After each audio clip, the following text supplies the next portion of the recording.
कर दी। अब आपके फैसले पर ही मैंने काम किया है तो नाराज मत होइएगा। और चलिए अब मैं सुनाता हूँ आपको पठान की कहानी। तो मूवी की शुरुआत में हम पाकिस्तानी जनरल कादिर को देखते हैं, जिन्हें पता चलता है कि उन्हें कैंसर है और उनके पास केवल 3 साल ही बचे हैं। तभी टीवी में न्यूज आती है कि भारत सरकार ने धारा 370 हटा दी है। ये खबर सुनकर जनरल का खून खौल जाता है कि भारत ऐसे कैसे कर सकता है, इससे तो हमारा नुकसान होगा। इसलिए अब वो सोच लेता है कि उसके पास जितने भी दिन हैं वो भारत को तबाह करने में लगा देगा। वो आउटफिट एक्स नाम के एक आतंकी संगठन को फोन लगाता है, जो पैसे के बदले कहीं भी आतंक फैलाने का काम करता था, और उसके मेन लीडर का नाम होता है जिम। अब कहानी यहाँ से 3 साल आगे बढ़ती है, जहाँ हम राफे नाम के एक आतंकी को देखते हैं जो कि जिम के लिए काम करता था, और वो दूसरे आतंकियों से बड़ा हथियार लेने आया था कादिर द्वारा दिए गए काम को अंजाम देने के लिए। तभी उसे पता चलता है कि एक आदमी उसे ढूंढते हुए वहाँ चला आया है, लेकिन लोगों ने उसे पकड़ रखा है। अब राफे उस आदमी से मिलने जाता है जिसके भयंकर तरीके से पिटाई हो रही होती है। वो आदमी जैसे ही कुछ बोलता है, राफे की आंखों में एक अलग ही डर दिखाई देने लग जाता है और कहता है कि पठान, तुम जिंदा कैसे हो। इतने में पठान उनके चंगुल से आजाद होकर फुल एक्शन मार धाड़ और धूम धड़ाका करते हुए वहाँ पर मौजूद सभी आतंकियों को खत्म कर देता है और राफे को अपने कब्जे में लेकर रवाना हो जाता है।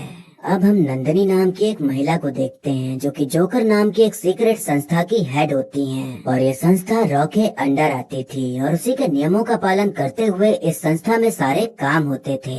एक ऑफिसर उन्हें खबर देता है कि रुबीना पेरिस के एक मेट्रो स्टेशन में देखी गई है, तो नंदनी मैम फौरन वहाँ से निकलकर किसी से मिलने के लिए रवाना हो जाती हैं। अपने जूनियर के पूछने पर वो बताती हैं कि वो पठान के पास जा रही हैं, जो कि हमारा बेस्ट एजेंट है, लेकिन अभी हमसे नाराज है। अब कहानी यहाँ से 2 साल पीछे जाती है, जहाँ हम देखते हैं कि पठान अपनी मस्त बॉडी बनाते हुए खुद को तंदुरुस्त कर रहा होता है, क्योंकि पिछले मिशन में वो बुरी तरह से घायल हो गया था और अस्पताल में भर्ती था। तभी वहाँ नंदनी मैम उससे मिलने आती हैं और उसे सलाह देती हैं कि उसे कोई हॉबी बना लेनी चाहिए ताकि रिटायरमेंट के बाद कुछ रहे करने को। पठान कहता है कि मैंने एक हॉबी ढूंढ ली है जिसका नाम है किंसुगी। जब कोई चीज टूट जाती है तो जापानीज लोग उसे सोने से जोड़ते हैं, जिससे कि उस चीज की खूबसूरती और मजबूती बढ़ जाती है और वो चीज पहले से ज्यादा बेशकीमती भी हो जाती है। पठान नंदनी मैम को एक फाइल दिखाता है जिसमें कि उन सभी लोगों का डाटा मौजूद था जो कि पहले इंडियन सोल्जर या एजेंट थे, लेकिन किसी दिक्कत या चोट के कारण वो सभी रिटायर हो चुके थे, लेकिन उनमें अब भी जोश भरा हुआ था अपने देश के लिए कुछ कर गुजर जाने का और कुर्बान हो जाने का। पठान कहता है कि हम एक संगठन बनाते हैं जिसका नाम होगा जोकर, यानी कि joint operation and cover research. इसमें वो सभी लोग जुड़ेंगे जो किसी कारणवश टूटे हुए हैं पर अपने देश के लिए और भी टूटने को तैयार हैं। नंदनी मैम पहले तो थोड़ा ना नुकुर करती हैं कि इस संगठन को बनाने के लिए आला अधिकारियों से बातचीत करनी पड़ेगी, पर पठान उनको इतना ज्यादा मोटिवेट कर देता है कि वो उसका साथ देने के लिए तैयार हो जाती हैं। तो इस तरह जन्म होता है टीम जोकर का, जो कि वो हर वो मिशन करने को तैयार थे जो देश के लिए जरूरी तो थे, पर उसकी जिम्मेदारी कोई नहीं ले पाता था। पठान और नंदनी मैम ने मिलकर टीम तो बना ली थी, लेकिन इस टीम को मंजूरी देने के लिए रॉ के जॉइंट सेक्रेटरी कर्नल लूथरा तैयार नहीं थे, क्योंकि उनको पता था कि टीम पठान की है तो वो नियमों के हिसाब से तो नहीं चलने वाले, बल्कि अपने हिसाब से ही काम करेंगे। पठान अपनी टीम द्वारा की गई खोजबीन से जानकारी इकट्ठा करके कर्नल लूथरा को बताता है कि आउटफिट एक्स नाम का एक निजी आतंकी संगठन बन गया है जो कॉन्ट्रैक्ट के तौर पर लोगों से काम लेता है और आतंक फैलाता है। और सूत्रों से पता चला है कि उसका अगला टारगेट दुबई है, क्योंकि दुबई में एक साइंटिफिक प्रोग्राम होने वाला है जिसमें कि हमारे 2 बड़े वैज्ञानिक और देश के राष्ट्रपति शामिल होंगे, तो शायद वो वहाँ हमला कर सकता है। कर्नल लूथरा पठान की टीम द्वारा दी गई जानकारी से इम्प्रेस होकर उनको काम करने की मंजूरी दे देते हैं और अब पूरी टीम दुबई पहुंच जाती है आउटफिट एक्स को ठिकाने लगाने के लिए। पठान को पता चलता है कि आउटफिट एक्स प्रेसिडेंट के पीछे नहीं बल्कि वैज्ञानिकों के पीछे है, तब वो उनको बचाने के लिए भागता है। अब हम देखते हैं कि आउटफिट एक्स का main leader gym grenade launcher से वैज्ञानिकों की सिक्योरिटी के ऊपर हमला करके एक वैज्ञानिक को उठा ले जाता है। वैज्ञानिक को बचाने के लिए पठान जा ही रहा होता है कि तभी जिम अपनी गाड़ी से उसकी गाड़ी को टक्कर मार देता है और पठान की गाड़ी उलट जाती है। जिम पठान को पहले से जानता था तो वो कहता है कि इस मुलाकात का मुझे काफी अरसों से इंतजार था। यहाँ हमें पता चलता है कि जिम पहले रॉ में था, लेकिन खबरों के अनुसार वो एक मिशन में मारा जा चुका था और उसे वीर पुरस्कार भी मिला था, पर असल में उसने आउटफिट एक्स नाम का आतंकी संगठन चलाना शुरू कर दिया था। जिम वहाँ से निकलने से पहले कार में आग लगाकर उन लोगों को मरने के लिए छोड़ देता है, लेकिन पठान और उसका दूसरा साथी कैसे भी करके बच जाते हैं, पर तीसरा साथी देश के लिए शहीद हो जाता है। उसके साथी के मौत के बाद पठान अब और भी गुस्से से भर जाता है और जिम का पीछा करते हुए उसे रोकने की कोशिश करता है। फिर उनके बीच भयंकर तरीके से लड़ाई होती है, पर जिम अपनी चालाकी दिखाते हुए वहाँ से भाग निकलने में कामयाब हो जाता है। अब कर्नल लूथरा जिम के बारे में बताते हुए कहते हैं कि कबीर और जिम दोनों हमारे बेस्ट एजेंट्स थे।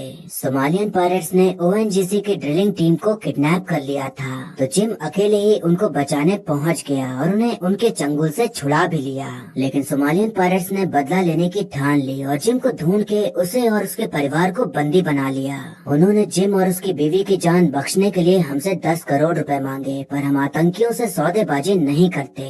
वो जिम को टॉर्चर करते रहे और पैसा न मिलने पर उन्होंने उसकी बीवी को गोलियों से भून दिया, जो कि पेट से थी। और जिम अपनी पत्नी और अपने बच्चे को अपनी ही आंखों के सामने मरता देख चिल्लाता रहा, पर वो कुछ कर न सका। हमें जिम की बॉडी नहीं मिली तो हमें लगा कि वो मारा गया। बाद में जिम को वीर पुरस्कार देकर सम्मानित किया गया। पठान कहता है कि आपके डिपार्टमेंट को तो फंड्स की कोई कमी नहीं है, तो आपने उसके और उसके परिवार के लिए पैसे क्यों नहीं दिए? कर्नल कहते हैं कि फंड्स हमारे निजी इस्तेमाल के लिए नहीं होते हैं। पठान कहता है कि अगर अभी किसी नेता का परिवार होता तो आराम से दे दिए जाते। कर्नल कहते हैं कि कमजोर लोग घुटने टेक देते हैं, सोल्जर नहीं। पठान कहता है कि अब वही सोल्जर हमें घुटने के बल चलाने वाला है। वो सही गलत अच्छे बुरे के आगे जा चुका है। आपके एक फैसले ने उसकी आंखों में उसका हर गुनाह माफ कर दिया है और अब वो नहीं रुकेगा। पठान और उसकी टीम और जानकारी इकट्ठा करने में लगी होती है, तो पता चलता है कि डार्क वेब में कई जगह रक्त बीज नाम का शब्द देखने को मिल रहा है। और जिन लोगों को पठान ने दुबई में धोया था वो अलग अलग देश के या तो एक्स एजेंट्स थे या एक्स सोल्जर्स थे। तो जिम के आउटफिट एक्स गैंग में हर देश के गद्दार एजेंट्स काम कर रहे थे और उन सभी के बैंक अकाउंट में रुबीना नाम की पाकिस्तानी डॉक्टर के अकाउंट से पैसे ट्रांसफर हुए थे। तो पठान सोचता है कि अब आगे की जानकारी रुबीना के जरिए ही मिल पाएगी, तो उसकी लोकेशन ढूंढकर वो उसके पास पहुंच जाता है। रुबीना अपने बदन को दिखाते हुए पठान को रिझाकर अपने पीछे पीछे ले जाने लगती है और पठान भावनाओं में बहकर उसके पीछे पीछे चला भी जाता है। तभी यहाँ खुलासा होता है कि रुबीना जिम के साथ मिली हुई है और वो उसे रिझाकर जिम के अड्डे पर ले आई है और अब पठान का पूरी तरह से पोपट हो जाता है। जिम रुबीना को टक्कर देते हुए सिर्फ कच्छा पहनकर मस्त बढ़िया वाली बॉडी दिखाकर पठान को टपका डालने का ऑर्डर देकर वहाँ से चला जाता है। जैसे ही जिम वहाँ से रवाना होता है रुबीना तुरंत पलट जाती है और पठान का साथ देते हुए जिम के गुंडों को मारना शुरू कर देती है। रुबीना बताती है कि वो एक आईएसआई एजेंट है और वो जिम के साथ रहकर खुफिया जानकारी इकट्ठा कर रही है और उसे पठान का साथ चाहिए, क्योंकि उसे ऐसा कुछ चाहिए जो उसके साथ होने पर ही मिल सकता है। इस लड़ाई में रुबीना को गोली लग जाती है तो पठान उसे बचाते हुए वहाँ से निकल जाता है। अब अगले दिन जब रुबीना को होश आता है तो पठान के पूछने पर वो अपने बारे में बताती है कि मेरे पिताजी मिडिल ईस्ट में पत्रकार थे। थोड़े ज्यादा सवाल और सच छापने पर उन्हें टॉर्चर किया गया। फिर उसके बाद मैं अपनी अम्मी के साथ पाकिस्तान चली आई, जहाँ मैंने मेडिकल कॉलेज ज्वाइन कर लिया और फिर डॉक्टर बन गई और फिर उसके बाद आईएसआई एजेंट बन गई। रुबीना बताती है कि रक्त बीज नाम की कोई चीज है जो कि रशिया में है, जिसके पीछे जिम पड़ा हुआ है। 7 दिन बाद जिम रक्त बीज की डिलीवरी लेगा और उसके बाद जो होगा वो बहुत बुरा होगा, इसीलिए रक्त बीज उसके हाथ न लगे उससे पहले उसे हमें चुराना होगा। पठान कहता है कि इंडिया और आईएसआई के बीच कुछ खास बनती नहीं है और तुम एक बार मुझे फंसा भी चुकी हो, तो तुम पर भरोसा करना मुश्किल है, लेकिन रक्त बीज के बारे में जानना भी जरूरी है, तो तुम्हारे साथ आना ही पड़ेगा। अब दोनों लोग रशिया पहुंच जाते हैं और तब पठान एक बिल्डिंग को दिखाते हुए बताता है कि यहाँ पर एक बहुत बड़ी तिजोरी है जहाँ पर रक्त बीज हो सकता है, तो हमें उस तिजोरी में घुसकर उसे चुराना होगा। दिक्कत बस ये थी कि उसे खोलने के लिए एक ताले और चाबी की जरूरत थी जो कि अलग अलग इंसानों के पास थे। तो वो प्लान बनाते हुए ताले और चाबी को हासिल करने में कामयाब हो जाते हैं। एक दिन रुबीना पठान से पूछती है कि तुम्हारा नाम पठान कैसे पड़ा और क्या तुम सच में मुस्लिम हो। पठान कहता है कि मुझे नहीं पता कि मैं कौन हूँ या मेरे माँ बाप कौन हैं। वो बस मुझे एक मूवी थिएटर में छोड़कर चले गए थे। फिर उसके बाद मेरे देश ने ही मेरी परवरिश की और जब मैं बड़ा हुआ तो सोचा कि एक अच्छे बेटे की तरह मुझे भी अपने माँ बाप की सेवा करनी चाहिए, तो मैंने इंडियन आर्मी ज्वाइन कर ली। 2002 में अफगानिस्तान में हम यूएस आर्मी के साथ ज्वाइंट मिशन पे थे और वो मेरा पहला मिशन था। यूएस आर्मी को एक तालिबानी लीडर के बारे में पता चला था, तो वो उसको मारने के लिए एक मिसाइल लॉन्च करते हैं जो कि उसके फोन की लोकेशन को ट्रैक करके उसके ऊपर फटने वाली थी। वो तालिबानी लीडर एक टीचर था जो कि मदरसा में पढ़ाता था और उस मदरसे में बच्चे थे, तो उन बच्चों को बचाने के लिए मैंने उसका फोन लिया और दूर फेंक दिया और हवा में ही धमाका हो गया और वो लोग बच गए। उस धमाके के चलते मैं पूरी तरह से घायल हो गया था और 1 महीने तक कोमा में रहा, लेकिन उस गांव के सभी लोगों ने मेरे लिए दुआ मांगी। जब मुझे होश आया तब एक महिला ने मेरी बाजू पर तावीज बांधते हुए कहा कि अब से इस गांव की हर दुआ तुम्हारे लिए होगी, क्योंकि तुमने बच्चों की जान बचाई और किसी पठान माँ ने कभी तुझसे ज्यादा बहादुर औलाद पैदा नहीं की। तो आज से हम तेरे और तू हमारा पठान और ये पूरा गांव तुम्हारा परिवार।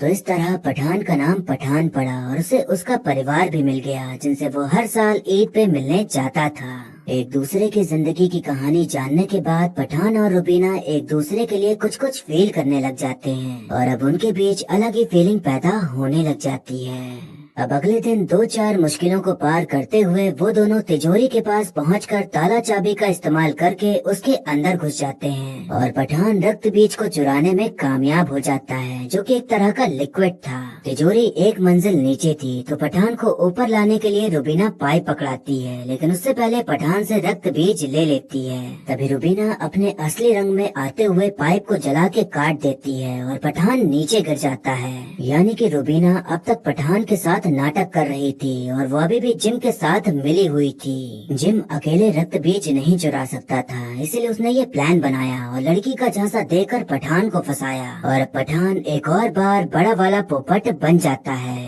पठान को अब हाई सिक्योरिटी वाली जेल में रखा जाता है जहां उसे मिलने के लिए नंदिनी मैम आती हैं। नंदिनी मैम पठान को पहचानने से इनकार करते हुए कहती हैं कि ये हमारे साथ नहीं है और इसने जो भी किया अपनी मर्जी से किया। पठान को तो अपने ही लोगों ने धोखा दे दिया था, तो अब वहाँ की सरकार उसे ट्रेन से कहीं ले जा रही होती है जहाँ बाकी कैदी भी मौजूद थे। उन लोगों ने पठान को मारने का प्लान बना लिया था, इसलिए सभी कैदियों को हथियार दे दिए जाते हैं ताकि वो उसे वहीं टपका दें। पठान लड़की के मामले में भले ही ढीला था, पर लड़ाई के मामले में पूरा कड़क था, तो वो अपनी सारी लड़ाई की टेक्निक इस्तेमाल करते हुए उन लोगों को मारना शुरू कर देता है। वो इतने सारे थे कि पठान उनके सामने कमजोर पड़ने लगता है, लेकिन तभी उसका साथ देने आता है रॉ एजेंट टाइगर और उनकी एंट्री होते ही थिएटर में पूरा माहौल बन गया था और सब चिल्ला उठे थे क्योंकि करण अर्जुन 28 साल बाद एक साथ देखने को मिल रहे थे।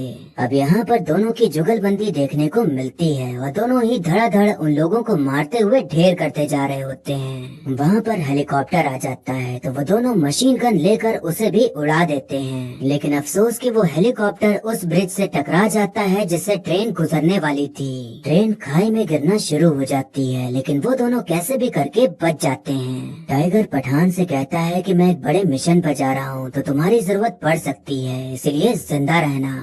अब कहानी यहाँ से वर्तमान में आ जाती है जहाँ हम देखते हैं कि नंदिनी मैम पठान के घर पहुँच जाती हैं और यहाँ हमें पता चलता है कि नंदिनी मैम जब पठान से जेल में मिलने गई थी तो भले ही उन्होंने उसको पहचानने से इनकार कर दिया था, पर मोर्स कोड के जरिए उन्होंने पठान को जानकारी दे दी थी कि घबराओ नहीं, टाइगर आ रहा है।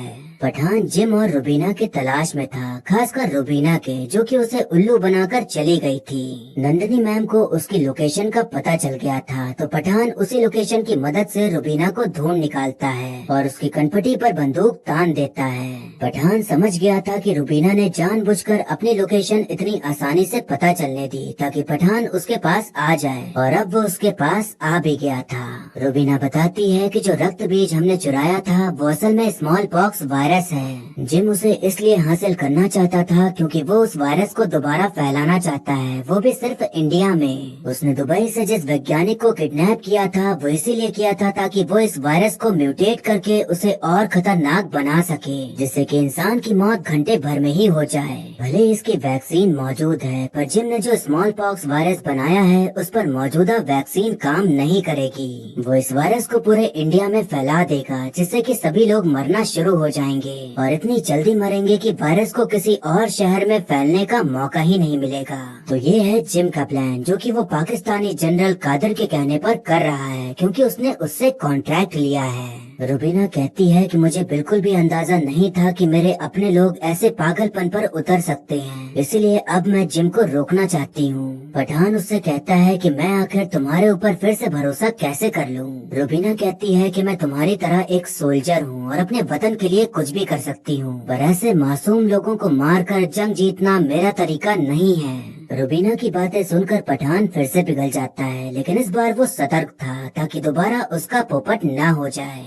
अब हम जिम को देखते हैं, जो कि फुटबॉल के आकार की 2 बॉल पकड़े होता है, जिसके अंदर वायरस भरा हुआ था। जनरल कादिर ने भले ही जिम को कॉन्ट्रैक्ट दिया था इंडिया पर तबाही मचाने का, पर जिम की इंडिया से निजी दुश्मनी भी थी, इसीलिए वो इस काम को अपना बदला समझ के कर रहा था, ताकि भारत की सरकार को एहसास दिला सके कि जब आप अपने लोगों को बचाना चाहते हैं पर बचा न सके तो कैसा महसूस होता है। डॉक्टर साहब कहते हैं कि ये सब पागलपन है और जिन्हें तुम मारना चाहते हो वो तुम्हारे ही देश के लोग हैं। जिम कहता है मैं जहाँ खड़ा हूँ वही मेरा देश है, वही मेरी दुनिया।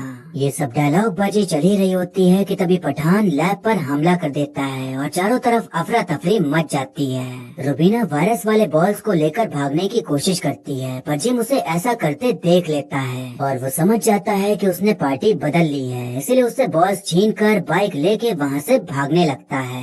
पठान भी बाइक में सवार होकर उसके पीछे जाता है और उनमें बाइक पर ही बैठे बैठे लड़ाई शुरू हो जाती है। बीच में रुबीना आकर जिम से एक बॉल लेने में कामयाब हो जाती है, लेकिन वो बॉल के साथ ही ठंडे पानी में गिर जाती है। पठान जिम को पकड़ने के बजाय रुबीना को बचाने के लिए चला जाता है और साथ में उसे वायरस वाली बॉल भी मिल जाती है। अब वहाँ पर अपनी टीम के साथ कर्नल लूथरा आ जाते हैं और रुबीना को कब्जे में ले लेते हैं, क्योंकि वो एक आईएसआई एजेंट थी तो उसका जेल जाना तो लाजमी था। अब हम देखते हैं कि उस वायरस वाली बॉल को इंडिया ले आया जाता है और उसको काटने पर उसमें एक छोटी बॉल मिलती है जिसमें कि लिक्विड भरा हुआ था। वैज्ञानिक नंदिनी मैम को बताते हैं कि इस बॉल में वायरस नहीं है बल्कि नॉर्मल पानी है। तभी वहाँ के सारे सिस्टम जिम हैक कर लेता है और वीडियो कॉल के जरिए बताता है कि वो वायरस बॉल के कटने पर ही हवा में मिल गया था। बॉल 3 लेयर की थी। पहला लेयर खाली था, लेकिन दूसरे लेयर में अदृश्य कोरोसिव गैस थी, जो कि एक तरह का एसिड होता है जो हवा में आते ही प्लास्टिक को पिघलाने लग जाता है। तो जो पीपीई किट तुम सभी ने पहन रखी है अब उसमें छेद होने लगा होगा। फिर तीसरे लेयर में था रक्त बीज, यानी कि वो वायरस जो मैंने बनाया है, और अब वो तुम्हारे अंदर घुस चुका है और चंद घंटों में तुम्हारी मौत होने वाली है। और छोटे बॉल में पानी इसलिए था ताकि मरने से पहले तुम लोग पानी के लिए न तरसो। जिम सच में एक निर्दयी, खतरनाक, बिना इमोशन वाला आदमी था, जिसे कोई परवाह नहीं थी किसी के मरने की, बल्कि उसे तो मजा आ रहा था उन्हें मरते हुए देखकर। नंदिनी मैम तुरंत लैब को लॉक करने का ऑर्डर दे देती हैं ताकि वो वायरस और ना फैलने पाए। लैब के बाहर सभी लोग इकट्ठा हो जाते हैं, पर वो कुछ भी नहीं कर सकते थे क्योंकि अब वायरस उनके अंदर जा चुका था और उसकी कोई वैक्सीन भी नहीं थी। लैब के अंदर जितने भी लोग वायरस से प्रभावित हुए थे उनसे नंदिनी मैम कहती हैं कि बहुत कम लोगों को ये हक मिलता है कि वो खुद तय करें कि वो अपनी मौत का सामना कैसे करेंगे। मैं किसी घटिया आतंकी को ये मौत का तमाशा देखने नहीं दूंगी। मैं एक सोल्जर हूँ और अब तुम सब भी एक सोल्जर हो। मौत सभी को आनी है और आज हमारी मौत लिखी थी तो उसे अपना लो। नंदिनी मैम ऑर्डर देती हैं कि इस पूरी लैब को बॉम्ब से उड़ा दिया जाए ताकि इस वायरस की बिल्कुल भी फैलने की गुंजाइश ना रहे। नंदिनी मैम आखिरी बार सभी को सैल्यूट करती हैं और आज सभी की आंखों में आंसू थे क्योंकि आज नंदिनी मैम और बाकी लोग उनकी आंखों के सामने देश के लिए खुद को कुर्बान करने जा रहे थे। नंदिनी मैम और बाकी सभी लोग बंदूक लेकर बारी बारी अपने आप को गोली मार लेते हैं ताकि वो आतंकी के दिए हुए वायरस से नहीं बल्कि खुद की मर्जी से मरे और फिर उसके बाद पूरी लैब को बॉम्ब से उड़ा दिया जाता है। अब सभी आला अधिकारी मीटिंग पर बैठे होते हैं और तभी जिम का वीडियो कॉल आता है जिसका वो इंतजार कर रहे थे ये जानने के लिए कि उसका मेन मकसद क्या है। जिम कहता है कि वो लोग एक आतंकी यानी कि जनरल कादिर के साथ सौदेबाजी करें और कश्मीर से सारी आर्मी फोर्स हटा दें। अगर ऐसा नहीं किया तो वायरस का एक बॉल अभी भी बचा है जो कि भारत के किसी भी शहर में तबाही ला सकता है। जब जिम और उसके परिवार को छुड़ाने के लिए आतंकियों ने 10 करोड़ मांगे थे तो सरकार ने देने से मना कर दिया था, पर आज जब पूरे देश की जनता पर खतरा मंडरा रहा था तो वो जिम की बात मानने के लिए तैयार हो जाते हैं। और यही जिम का प्लान था कि वो उनको इतना झुका दे कि जो काम पहले नहीं किया वो अब करना पड़े। पठान का तो खून खौल रहा था और वो तड़प रहा था जिम को मारने के लिए क्योंकि उसकी वजह से नंदिनी मैम मारी गई थी। तो वो उसके आदमी राफे को टॉर्चर करके पता लगा लेता है कि जिम अभी अफगानिस्तान में है।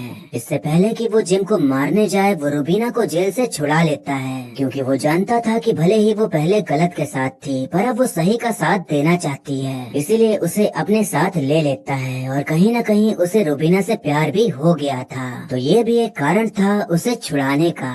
हम देखते हैं कि जनरल कादिर और जिम दोनों लोग वायरस बॉल को एक मिसाइल में डालकर भारत पर हमला करने की तैयारी कर रहे होते हैं। तभी उनके पास एक वीडियो आता है जिसमें कि देखने मिलता है कि एक गांव है जहां लोग स्मॉल पॉक्स की वजह से मर रहे हैं और उन्हें वो वायरस वाला बॉल भी दिखाई पड़ता है। जनरल कादिर जिम के ऊपर ही चढ़ने लग जाते हैं कि वो उनसे दगाबाजी कर रहा है। जिम किसी का भी सगा नहीं था, वो बस अपने दिमाग से काम करता था। तो वो जनरल कादिर का गला पकड़ते हुए कहता है कि अगर ज्यादा बोला तो ये मिसाइल सीधा पाकिस्तान में जाके फटेगी। जिम अपने आदमियों को ये पता करने भेज देता है कि आखिर वहाँ उसका वायरस फैला कैसे। तभी यहाँ पता चलता है कि पूरा गांव मरने की एक्टिंग कर रहा था और ये सब पठान का प्लान था ताकि वो जिम की लोकेशन जान सके और वो गांव वाले वही थे जो पठान को अपना बेटा मानते थे। अब पठान और उसकी टीम और रुबीना सभी लोग जिम की लोकेशन पर हमला कर देते हैं, लेकिन मौका पाते ही जिम उस मिसाइल को लॉन्च करने का बटन दबा देता है।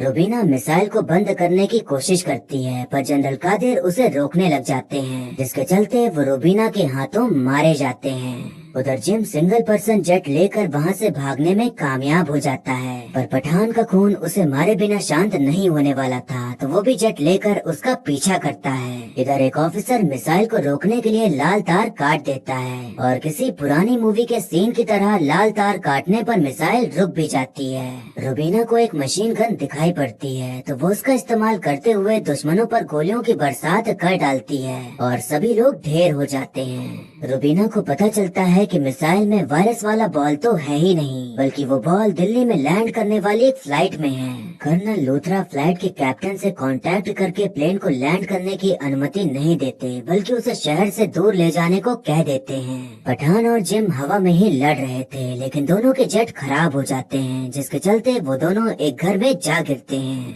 तब जिम बताता है कि अगले 6 मिनट में वायरस प्लेन के एसी से होते हुए पूरे प्लेन में फैल जाएगा और उसमें बैठे सभी लोग वायरस से ग्रसित हो जाएंगे और फिर वो वायरस पूरी दिल्ली में फैल जाएगा। वो एक डेटोनेटर दिखाते हुए कहता है कि ये बटन दबाने से ही वायरस फैलने से रुक सकता है, तो अगर तुम मुझसे ये छीनने में कामयाब हो जाओ तो ही लोग बच पाएंगे। पठान पीछे तो नहीं हटने वाला था तो वो जिम से भिड़ जाता है उस डेटोनेटर को पाने के लिए। उधर कर्नल लूथरा को इस बात की पुष्टि नहीं थी कि पठान डेटोनेटर के जरिए वायरस फैलने से रोक पाएगा या नहीं, तो वो मिसाइल के जरिए प्लेन को उड़ाने का ऑर्डर दे देते हैं। ये उनके लिए बहुत कठिन फैसला था क्योंकि उस प्लेन में कई मासूम लोग सवार थे, लेकिन उस वक्त वो प्लेन किसी न्यूक्लियर बॉम्ब से कम नहीं था क्योंकि वायरस फैलने के बाद प्लेन क्रैश लैंडिंग करता और फिर वो वायरस हर जगह फैलना शुरू हो जाता। फिर देखते ही देखते पूरा शहर खत्म हो सकता था। उधर पठान अपनी पूरी जान लगा देता है डेटोनेटर पाने के लिए और खुद को घायल करके आखिरकार जिम से डेटोनेटर छीनकर बटन दबाते हुए वायरस को रोक देता है। जैसे ही ये खबर कर्नल लूथरा को मिलती है कि वायरस का टाइमर रुक गया है, वो तुरंत मिसाइल को भी रोक देते हैं और अब प्लेन और उसमें सवार सभी लोग सुरक्षित बच जाते हैं और इस तरह से भारत की जीत हो जाती है और जिम हार जाता है। पठान जिम को पटकने देते हुए उसे खाई से नीचे गिरा देता है, लेकिन जिम मरता नहीं बल्कि आधे में लटका होता है। पठान उससे कहता है कि एक सोल्जर ये नहीं पूछता कि देश ने उसके लिए क्या किया, पूछता है कि वो देश के लिए क्या कर सकता है। जिम जो कि अपना वीर पुरस्कार हमेशा साथ लिए घूमता था, वो पठान ले लेता है और कहता है कि तुम इसके काबिल नहीं हो। जिम कहता है कि अपनी भारत माँ को मेरा आखिरी सलाम कहना। पठान उसकी तरफ देखते हुए कहता है कि जय हिंद और उसे फिर लात मारकर नीचे गिरा देता है और इस तरह से जिम का खात्मा हो जाता है। अब कहानी थोड़ा आगे बढ़ती है और हम देखते हैं कि पठान उस वीर पुरस्कार को नंदिनी मैम की फोटो के पास रख देता है, ये कहते हुए कि इस पुरस्कार की असली हकदार आप हो। अब उससे मिलने के लिए कर्नल लूथरा आते हैं तो वो कहता है कि वो यहाँ से जा रहा है तो अब उनको कोई भी परेशानी नहीं होगी। कर्नल लूथरा कहते हैं कि तुमने जो जोकर नाम की टीम बनाई थी उसे और बड़ा करने का समय आ गया है, क्योंकि अभी और लोग भी हैं जो रिटायर हो चुके हैं, लेकिन अब भी उनमें जोश है कुछ कर गुजरने का, तो उन्हें तुम्हारी जरूरत है और इस यूनिट की कमान पूरी तरह से तुम्हारे हाथ में रहेगी और तुम जैसे चाहे वैसे काम कर सकते हो। कर्नल लूथरा कहते हैं कि इस देश को अकेले ना तो मैं बचा सकता हूँ, ना ही कबीर, ना ही टाइगर और ना ही तुम। हमें सबकी जरूरत है और साथ में मिलकर काम करना होगा, तभी ये देश सुरक्षित रह पाएगा। पठान ये सुनकर बड़ा खुश होता है कि चलो अब कर्नल लूथरा सर उसके काम करने के तरीके को समझ चुके हैं और अब वो भी अच्छे से काम कर पाएगा।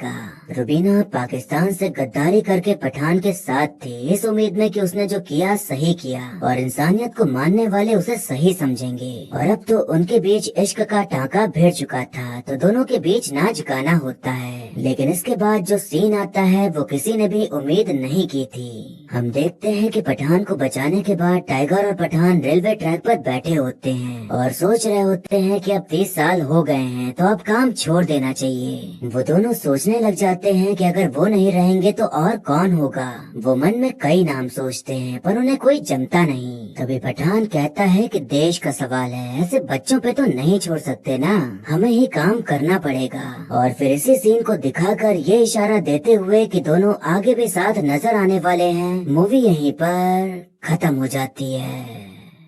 तो दोस्तों, इस फिल्म का मेन मैसेज हमें यही देखने को मिलता है कि जिंदगी में हमें कई ऐसे अवसर देखने को मिलते हैं जब हमें चुनना होता है कि जो हमारे साथ घटित हो रहा है उसे देखते हुए हमें किस तरह की प्रतिक्रिया दिखानी है। आप जो अगला एक्शन लेते हैं वही डिसाइड करता है कि आप अच्छाई की तरफ जा रहे हैं या बुराई की तरफ। पठान ने आखिर में एक डायलॉग बोला कि एक सोल्जर ये नहीं पूछता कि देश ने उसके लिए क्या किया, पूछता है कि वो देश के लिए क्या कर सकता है। यानी कि एक सोल्जर के दिमाग में बस इतना होना चाहिए कि अगर वो सोल्जर है तो वो अपने देश के लिए कुर्बान होने को तैयार रहे, फिर चाहे वो किसी भी तरीके से हो। कई तकलीफें आ सकती हैं जो सोचने पर मजबूर कर दें कि देश तो उन्हें याद नहीं करेगा और न ही कभी उन्हें जान पाएगा, पर उन्हें अपना कर्तव्य निभाना ही होता है किसी भी हालत में, बिना ये सोचे कि उनकी कुर्बानी क्या देश याद रखेगा या नहीं। जिम के परिवार के साथ जो हुआ बहुत गलत हुआ, पर कर्नल लूथरा भी अपनी जगह सही थे, क्योंकि उनके भी अपने प्रोटोकॉल्स थे जिसके बाहर जाकर वो मदद नहीं कर सकते थे। नंदिनी मैम ने पठान की मदद करी थी और टाइगर को भेज दिया था उसे बचाने के लिए, लेकिन उन्होंने जो किया वो नियमों के बाहर रहकर किया। पर कर्नल लूथरा इस विचार के नहीं थे, जिसकी वजह से जिम ने अपने परिवार को खो दिया और फिर उसके अंदर बदले की आग जल उठी कि जिस देश के लिए मैंने इतना सब कुछ किया वो मेरे परिवार को भी नहीं बचा पाया। अब इस चीज पर कई लोगों के सवाल हैं कि रॉ एजेंट गद्दारी कैसे कर सकता है और भारत की सरकार अपने एजेंट्स को ऐसे कैसे छोड़ सकती है। कुछ लोगों का कहना है कि फिल्म में गलत तरीके से सब कुछ दिखाया गया है और असल में ऐसा कुछ नहीं होता। अब बात रियलिटी की करें तो ऐसे केसेस हो चुके हैं जो दोनों ही बातों से मेल खाते हैं। रॉ एजेंट रविंद्र कौशिक, जिन्हें जासूस बनाकर पाकिस्तान भेजा गया था और फिर वो वहाँ की आर्मी में शामिल हुए और रॉ को वहाँ की खुफिया जानकारी देते रहते थे। लेकिन एक दिन वो ISI के द्वारा पकड़े गए और उन्हें जेल भेज दिया गया। उन्हें पाकिस्तान की सुप्रीम कोर्ट के द्वारा सजाए मौत सुनाई गई। वो 16 साल तक अलग अलग जेलों में बंद रहे। उन्हें किसी तरह छुप छुप कर भारत में मौजूद अपने परिवार को चिट्ठी लिखकर भेजने का रास्ता मिल गया था। तो वो चिट्ठियों में अपना दर्द लिखा करते थे कि कैसे जेल के अंदर उन पर जुल्म किए जा रहे हैं। एक चिट्ठी में उन्होंने ये भी लिखा था कि क्या भारत जैसे बड़े देश के लिए कुर्बानी देने वालों को यही मिलता है। उनके इन शब्दों से पता चल रहा था कि वो उम्मीद लगाए बैठे हैं कि इस देश की सरकार उनके लिए कुछ करेगी, पर 16 साल पाकिस्तानी जेल में गुजारने के बाद भी उन्हें कोई मदद नहीं मिली। 2001 में टीबी और दिल की बीमारी की वजह से पाकिस्तान के एक जेल में उनकी मौत हो गई। रविंद्र कौशिक के परिवार वालों का कहना था कि भारत सरकार ने रविंद्र को पहचानने तक से इनकार कर दिया था और किसी ने भी किसी भी तरह से उनकी मदद नहीं की उनको वापस लाने की। रविंद्र कौशिक के बारे में जब आप पढ़ेंगे तो आपकी रूह कांप जाएगी और शायद आंखों में आंसू भी आ जाएं कि वो कितने जाबाज थे और किस तरह से उन्होंने अपना कर्तव्य निभाया। उन्होंने कितना कुछ किया देश के लिए और कुर्बान हो गए, पर इस देश ने उन्हें पहचानने से भी इनकार कर दिया था। ये एक कड़वा सच है कि जब कोई एजेंट ऐसा काम करता है तो उन्हें पहले ही इस बात को कह दिया जाता है कि वो चाहे अपनी जान दे दें या कुर्बान हो जाएं, पर उन्हें कोई पहचान नहीं मिल पाएगी क्योंकि उनकी पहचान खुफिया रहेगी। और अगर सरकार उन्हें वापस लाने की कोशिश भी करे तो दुश्मन देश इस बात का फायदा उठाकर हम पर उंगली उठाना शुरू कर देगा कि ये हमारी जासूसी करते हैं। तो कई चीजें रहती हैं जो हम आम इंसानों को पता भी नहीं है और हम अपने ख्याली पुलाव पकाते रहते हैं बिना सच जाने। पर एक बात ये भी है कि नियमों से थोड़ा हट कर भी तो काम करके उनकी जान बचाई जा सकती है। पर अब क्या चीजें होती हैं, कैसे क्या होता है, ये तो काफी पढ़ाई करने के बाद ही मुझे पता चल पाएगा। अब आते हैं दूसरे केस पर कि क्या कभी रॉ में काम करने वाला इंसान धोखा दे सकता है। रविंदर सिंह रॉ में ज्वाइंट सेक्रेटरी थे जिन्होंने यूएस की इंटेलिजेंस एजेंसी CIA से मिलकर रॉ की काफी सारी जानकारी लीक की थी। मतलब कि वो CIA के लिए काम कर रहे थे और जब ये खुलासा हुआ तो वो नेपाल के रास्ते यूएस भाग निकले। तो आप इनके बारे में भी पढ़ सकते हैं और जानकारी प्राप्त कर सकते हैं कि ऐसा क्यों किया और फिर उनके साथ क्या हुआ। ऐसी बातें बताकर मेरा ऐसा कोई मकसद नहीं है ये प्रूव करने का कि रॉ के लोग गलत हो सकते हैं या सरकार गलत हो सकती है। मैंने सिर्फ ये बताया कि ऐसी चीजें रियलिटी में भी हुई हैं। तो हम पूरी तरह से ये नहीं कह सकते कि मूवी में गलत दिखाया है। हाँ, एक बात है कि जिम ने गलत रास्ता अपना लिया और विलन बन गया। हमें ये बात समझनी होगी कि इस धरती पर पैदा हुआ हर कोई इंसान है, भगवान नहीं। तो इंसान के अंदर अच्छाई बुराई दोनों होती है। अब उस पर निर्भर करता है कि वो अपने ऊपर किसको हावी होने देता है, अच्छाई को या बुराई को।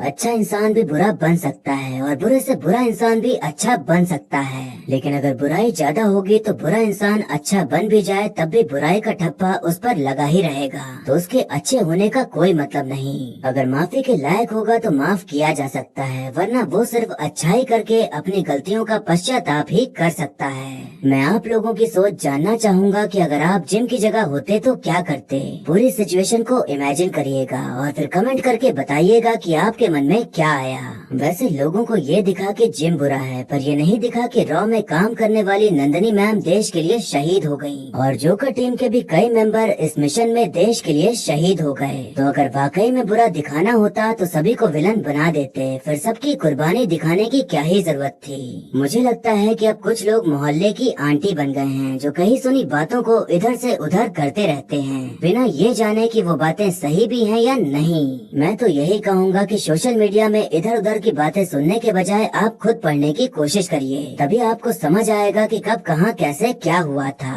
बस ये ध्यान रखिएगा कि आपके पढ़ने का जो सोर्स है वो सही हो, वरना गलत सोर्स से गलत जानकारी ही मिलेगी। अब फिल्म की बात करें तो इसमें ढेर सारी चीजें हैं जो अच्छी लगी और कई सारी चीजें हैं जो देखने में खराब लगी। अच्छी चीजों की बात करें तो पहले हम एक्टिंग की बात करेंगे। शाहरुख खान 4 साल बाद बड़े पर्दे पर नजर आए और उनके स्टारडम और भौकाल ने धूम मचाकर रख दी है और फिल्म में उनकी एंट्री होते ही सभी पागल हो गए और एकदम झूम उठे। SRK ज्यादातर रोमांस करते नजर आते हैं, पर इस फिल्म में वो एक्शन करते हुए नजर आए और उन्होंने सारे एक्शन सीन काफी बढ़िया तरीके से किए हैं और इतनी तगड़ी बॉडी बनाई है कि लोग उन्हें एक टक निहारते रह गए। पिक्चर चलने की पहली वजह तो यही है कि इसमें शाहरुख खान है और वो भी इतने दिनों बाद आए हैं, तो लोगों में जोश भरा हुआ था उनको बड़े पर्दे पर देखने का। जॉन अब्राहम की बात करें तो जब मूवी का ट्रेलर आया था तो वो थोड़ा बहुत ट्रोल हुए कि वो हर फिल्म में एक ही तरह का एक्सप्रेशन देते हैं, पर जब सबने मूवी देखी तो सबकी बोलती बंद हो गई, क्योंकि उन्होंने अपने किरदार को बखूबी निभाया है और साबित कर दिया कि वो कितने बढ़िया कलाकार हैं। काफी लोगों को तो शाहरुख खान से ज्यादा जॉन भैया पसंद आए और उनकी एंट्री पर भी सीटियां तालियां खूब बजी। दीपिका का भी इसमें काफी अहम रोल था और उन्हें सिर्फ लव इंटरेस्ट के लिए नहीं रखा गया, बल्कि उनको भी अच्छा खासा स्क्रीन टाइम दिया गया, जिसमें कि वो भी एक्शन करते और लोगों को धोखा देते नजर आई। कुछ लोगों का ये भी कहना है कि दीपिका आईएसआई एजेंट थी तो उसको अच्छा क्यों दिखाया। अब यहाँ पर जैसे लोग ये कह रहे हैं कि उसको अच्छा दिखाया गया है, वैसे ही वहाँ के लोग ये कहेंगे कि हमारी एजेंट तो गद्दार निकली। तो यहाँ तो हमारा ही फायदा हुआ कि एक आईएसआई एजेंट हमारे लिए काम कर रही है, तो इसमें बुराई नहीं बल्कि अच्छाई है कि हमारी अच्छाई देखकर वो भी हमारे साथ हो गई। मिशन मजनू वाली वीडियो पर पाकिस्तान से एक कमेंट आया था कि एक कंटेंट क्रिएटर को अपनी सोच न्यूट्रल रखनी चाहिए। बात तो आपकी सही है, पर बात जब देश की हो तो मैं थोड़ा बायस्ड हो जाता हूँ। जब आप कमेंट करके अपने देश के लिए मुझे भला बुरा कह सकते हैं तो मेरा भी तो पूरा हक है अपने देश के हित में बोलने का। बाकी और जितने भी सह कलाकार इस फिल्म में मौजूद हैं उन सभी ने बढ़िया काम किया है और सबकी एक्टिंग अच्छी देखने को मिलती है। फिल्म में जितने भी hand to hand fight sequence हैं वो काफी बढ़िया तरीके से कोरियोग्राफ किए गए हैं और देखने में मजा आती है। ये फिल्म पूरी तरह से एक्शन से भरपूर है तो देखने पर जोश भरा रहता है। गाने और बैकग्राउंड म्यूजिक काफी बढ़िया है और जॉन अब्राहम की एंट्री पर जो बीजीएम बजता है वो काफी मस्त लगता है। तो ये थी फिल्म की अच्छाइयाँ जिसकी वजह से फिल्म चल रही है। और अब करते हैं बात बुराइयों की कि क्या अच्छा नहीं लगा। पहली बात तो ये है कि फिल्म की कहानी काफी हद तक प्रेडिक्टेबल थी, यानी कि इतना मुश्किल नहीं था ये समझना कि रुबीना गोलेबाज लड़की है और वो पठान को टोपा पहना रही है। फिल्म में एक्शन भले दमदार था पर कहीं कहीं कुछ ज्यादा ही दिखा दिया गया है, जैसे कि जॉन का 2 हेलीकॉप्टरों को घसीटना। ये सीन देखकर तो शायद हल्क भी हैरान हो जाए कि जब यही कर ले रहा है तो मेरी क्या जरूरत। सबसे विचित्र सीन तो वो सारे थे जब वो लोग प्लेन से लटक कर कहीं जाने की कोशिश करते थे, फिर वो चाहे जॉन हो या दीपिका हो या शाहरुख खान प्लेन से लटक कर ऐसे जा रहे थे जैसे झूला झूल रहे हो, और वो भी आंखों में चश्मा पहने बिना। तो ये चीज थोड़ा अटपटी लगी। अगर ये सारे सीन थोड़ा रियल रखे जाते तो देखने में और मजा आती, पर अफसोस कि बॉलीवुड में अभी टॉम क्रूज का जन्म नहीं हुआ है। पठान का नाम पठान तब पड़ा जब वो अफगानिस्तान गया था, तो उससे पहले सब लोग उसको क्या कहकर पुकारते थे ये नहीं बताया गया। जाहिर सी बात है कि इतने साल उसने बेनाम जिंदगी तो नहीं जी होगी, कुछ तो नाम रहा ही होगा। वैसे फिल्म में सबसे बड़ी बेवकूफी ये लगी कि आखिर में जिम को क्या चुल मची थी ये बताने की कि उसके पास एक डेटोनेटर है जिससे कि वायरस का टाइमर बंद हो सकता है। जब वो विलन है तो विलन रहकर अपना काम करके निकल जाए, शो ऑफ करने की क्या जरूरत थी। कभी कभी ज्यादा होशियारी नहीं करनी चाहिए, वरना वही होशियारी आपकी बेवकूफी का कारण बन जाती है। अच्छा आप मुझे बताइए कि टच स्क्रीन वाले स्मार्टफोन कब आए थे, क्योंकि जब पठान अफगानिस्तान में था तो उसने फोन को फेंक कर बम मदरसे में फटने से बचा लिया था। उस फोन का साइज बिल्कुल टच स्क्रीन वाले स्मार्टफोन के जैसा था। तो क्या यहाँ गलती हुई है या नहीं ये आप डिसाइड करिए। और ये चीज भी देखने को मिलती है कि पठान साहब महिलाओं के मामले में सख्त नहीं है, बल्कि जरा सा कोई मीठी मीठी 2 बातें कर ले तो उसके पीछे पीछे चले जाते हैं। तो अब उम्मीद करते हैं कि आगे चलकर वो महिलाओं के झांसे में नहीं आएंगे। मूवी का मेन मुद्दा तो ये है कि इस मूवी ने काफी राज खोल दिए हैं कि आगे चलकर अब यश राज फिल्म्स का स्पाई यूनिवर्स काफी धमाके करने वाला है, क्योंकि अब हमें वॉर के एजेंट कबीर, एक था टाइगर के टाइगर और पठान तीनों एक साथ देखने को मिल सकते हैं। अब लगता है कि इंडियन फिल्म इंडस्ट्री भी मार्वल और डीसी की राह पर चल पड़ी है और अपना अपना यूनिवर्स बनाना शुरू कर दिया है। बस ध्यान ये रखना होगा कि अभी यहाँ नया नया ट्रेंड आया है तो ज्यादा कोई तैयारी नहीं है, तो एकदम खिचड़ पिचड़ ना कर दे तो अच्छा है, वरना सारा मजा खराब हो जाएगा। वीडियो के आखिर में बस इतना ही कहना चाहूंगा कि भले ही फिल्म का वीएफएक्स लो है या कहानी देखी देखी सी है या फिजिक्स की ऐसी तैसी की गई है, पर मूवी थिएटर में जाकर देखने में मजा बहुत आएगी, क्योंकि जब एक साथ मिलकर फिल्म देखते हैं और जब सीटियां बजती हैं और हुटिंग होती है तो माहौल काफी खुशनुमा सा हो जाता है। ऐसा माहौल हमने RRR के समय देखा, KGF 2 के समय देखा, ब्रह्मास्त्र के समय देखा, और अब फिर से ऐसा अवसर मिल रहा है इस मोमेंट को जीने का। तो अगर आप थोड़ा आप मनोरंजन करने के मूड में हैं तो आप आराम से फिल्म को देखने जा सकते हैं। बाकी जिसे नहीं देखनी है तो वो भी आपकी मर्जी है, क्योंकि पैसा और समय आपका ही लगना है, तो जैसा आप चाहें वैसा करिए। तो ये था एक्सप्लेनेशन पठान मूवी का। आपको मूवी और मेरा एक्सप्लेन करना कैसा लगा ये कमेंट करके जरूर बताइएगा। और ऐसे ही आने वाली वीडियोस देखते रहने के लिए हमारे चैनल को सब्सक्राइब करें और बेल आइकन दबा दें, जिससे कि आपको नई वीडियोस की नोटिफिकेशन मिल जाएगी। आप चाहें तो मुझे इंस्टाग्राम या फेसबुक पर भी फॉलो कर सकते हैं, लिंक आपको डिस्क्रिप्शन में मिल जाएगा। और वीडियो अच्छी लगी हो तो लाइक जरूर करें, आपके लाइक और कमेंट से मुझे और